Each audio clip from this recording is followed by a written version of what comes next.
میں 2 دن پہلے میں نے ایک ادارہ ہے یہاں جنگلی حیات کے تحفظ کا، اس کے ایک بڑے سینئر آفیشل نے ایک ایسی خوبصورت بات کی ہے. اس نے کہا کہ ماحول میں آلودگی کم ہونے کے نتیجے میں بے شمار پرندے جو شہروں سے روٹھ گئے تھے وہ شہروں کی طرف واپس آ رہے ہیں. تو میں نے اپنے کالم میں یہ دعا مانگی کہ اللہ کرے کہ ہماری جو تتلیاں، گلہریاں اور جگنو روٹ گئے ہیں ہمارے شہروں سے، وہ بھی واپس آ جائیں. وی اپولوجائز فرام دیم. یہ دنیا ان کی بھی اتنی ہی ہے، ان کے بھی حقوق ہیں. میں نے شاید پہلے بھی آپ کو عرض کیا کہ ہم نے تو گدھ تک مار دیے. مردار خور گدھ کا بہت ضروری ہے رول ہماری زندگیوں میں، وہ مار دیے. اور اب کیا ہو رہا ہے کہ گورنمنٹ کی سرپرستی میں چھانگا مانگا والے جنگل میں مردار خور گدھوں کی فارمنگ ہو رہی ہے. یہ ماؤ سے تونگ تھے، بہت بڑے لیڈر تھے، لیکن ایک زمانے میں انہوں نے چائنا میں کہا کہ چڑیوں کو ختم کر دو، کیونکہ وہ اناج کھاتی ہیں، وہ دانہ چگتی ہیں.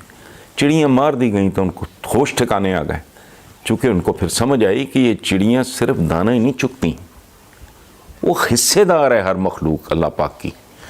وہ دانہ نہیں چگتی، وہ ایسے بے شمار حشرات الارض کو بھی کھاتی ہیں جو فصلوں کے لیے نقصان دہ ہوتے ہیں. سو چڑیوں کا شکار وہاں بند کر دیا گیا تاکہ وہ آبادی واپس آئیں. تو قدرت کا یہ نظام بڑا نازک ہے، بڑا مضبوط، بڑا عالی شان، بڑا شاندار، لیکن نازک. اچھا، اب چلتے ہیں واپس کورونا کی طرف. تو آپ دیکھیں اب تک 1.5 لاکھ اموات، اور دنیا کی آبادی ذہن میں رکھیں، اربوں کی آبادی میں 1.5 لاکھ. اب کتنی دیر ہو گئی کیلکولیٹ کریں. جبکہ جو فیکٹ شیٹ میرے سامنے آئی ہے، میں نے اپنی ٹیم کو کہا کہ ذرا نکالیں کہ روڈ ایکسیڈنٹ سے سالانہ 13,50,000 بندہ اور روزانہ 3700 موتیں daily per day. Heart attack سے 60 لاکھ سے زیادہ بندہ مرتا ہے. گھریلو تشدد سے باقی تو چھوڑیں، 30,000 سے زائد رپورٹڈ اموات یہ جو سالانہ ہوتی ہیں. اچھا، پاکستان میں اب یقین نہیں آتا کہ ہم اتنے پریمیٹیو، اتنے پسماندہ، اتنے پیچھے رہ گئے ہیں کہ ٹی بی کی اوقات ہی کوئی نہیں. پولیو دنیا سے ختم ہو چکا، ہم جیسے کوئی 1-2 ملکوں میں ہے. تو ٹی بی سے پاکستان میں 69,000 پیپل ڈائی اینولی. ہیپاٹائٹس، ہمارے ہاں موت ہیپاٹائٹس کی صورت میں تقسیم ہوتی ہے، جس کی فائنل شکل کیا ہے؟ گندا پانی جس میں آرسینک ملا ہوتا ہے. یہ میں پنجاب گورنمنٹ کی آفیشیل رپورٹ کے بارے میں بات کر رہا ہوں. تو ہیپاٹائٹس سے 1,30,000 اموات سالانہ. اور شرمندگی کی بات ہے، دکھ کی بات ہے، ندامت کی بات ہے، لیکن حقائق ہیں. میں آپ کے ساتھ شیئر کر رہا ہوں. صرف تھر میں پچھلے سال بھوک سے، غذا کی کمی سے 820 بچے، ان میں شاید کوئی آئنسٹائن ہوتا، کوئی نیوٹن ہوتا، کوئی ایڈیسن ہوتا،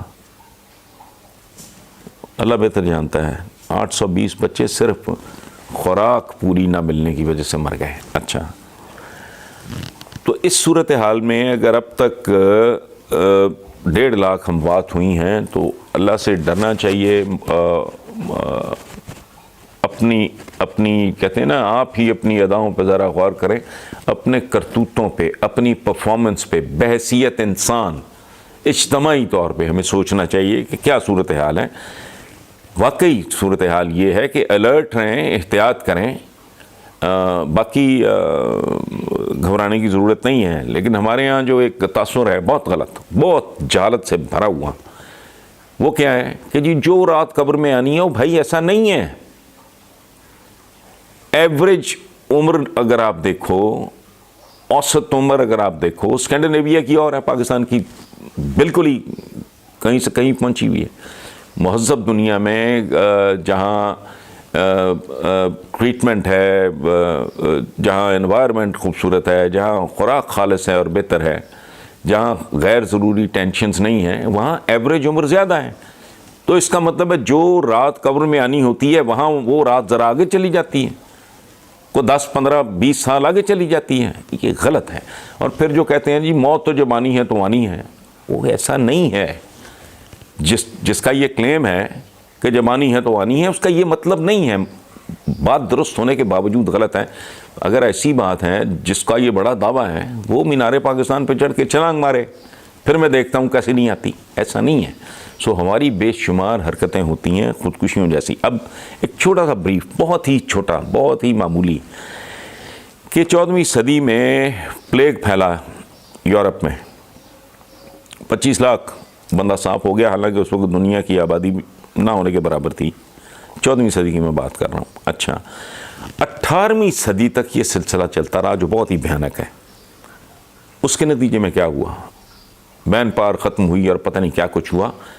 لیکن الٹیمیٹلی یہ صورتحال کو گھسیٹ کے لے گیا انڈسٹریل ریولوشن کی طرف.